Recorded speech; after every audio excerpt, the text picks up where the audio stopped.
back to Neurolize. I'm Damla and I'll be presenting the fourth video of our series about stress. Stress is an inherent feeling. We get stressed when bad things happen to us or something that we worked for. However, did you ever think that animals can get stressed too?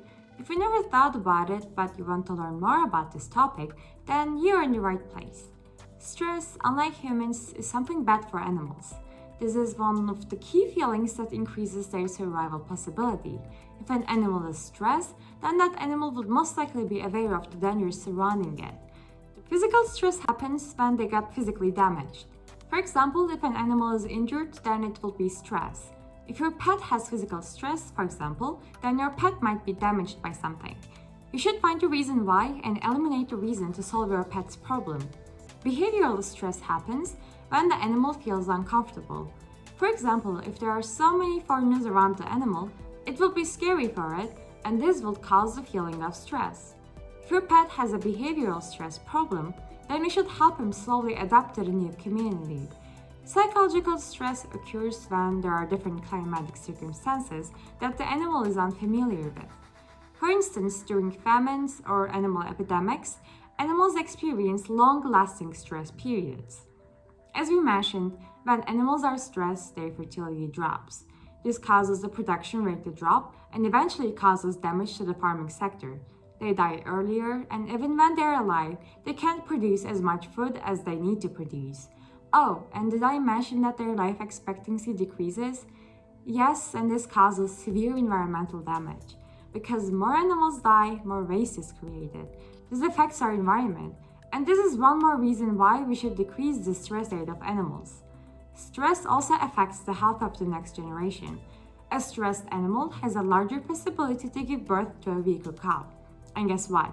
That weaker cub will produce less amount of product and will give birth to an even weaker cub. There is research on the effects of stress on animals. Let us look at it. At Western Sydney University, research to find out how to measure the stress levels of the animals was conducted. According to research, when animals have low stress rates, they mostly feel happy. One of the most related people to our topic, Senior Lecturer of Animal Science in the School of Agriculture and Food Sciences, Dr. Edward Narayan said, stress can affect the weight of farm animals, leading to losses for animal producers, and can disrupt the breeding patterns of endangered animals in captivity. Here at Western Sydney University, we are working with clients to collect animal scats under routine husbandry and run them through our laboratories to measure stress levels.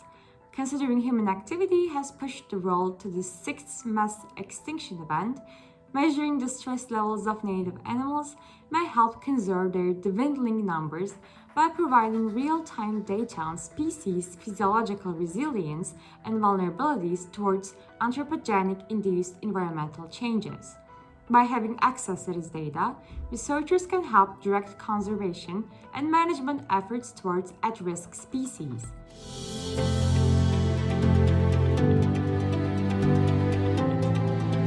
Stress plays a very important part in terms of the day-to-day livelihood of an animal. If it is stressed, it will not be able to feed, it will not be able to think properly.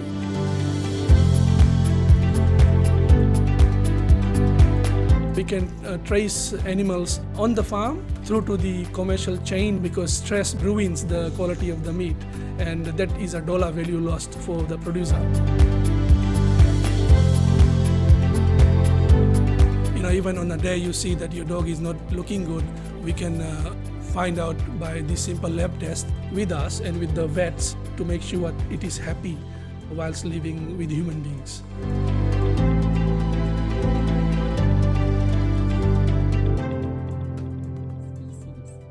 This research and many other types of research are more important than you're thinking. They help us to look into this problem deeper. As you've seen, stress severely causes damage to animals.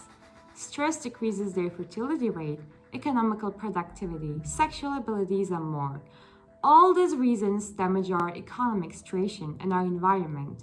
In total, it damages them in every single way possible.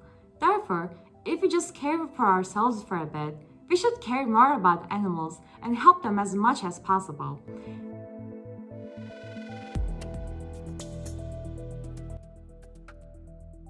And this is the end of our video. Thanks for watching. Hope to see you in our next video. Bye!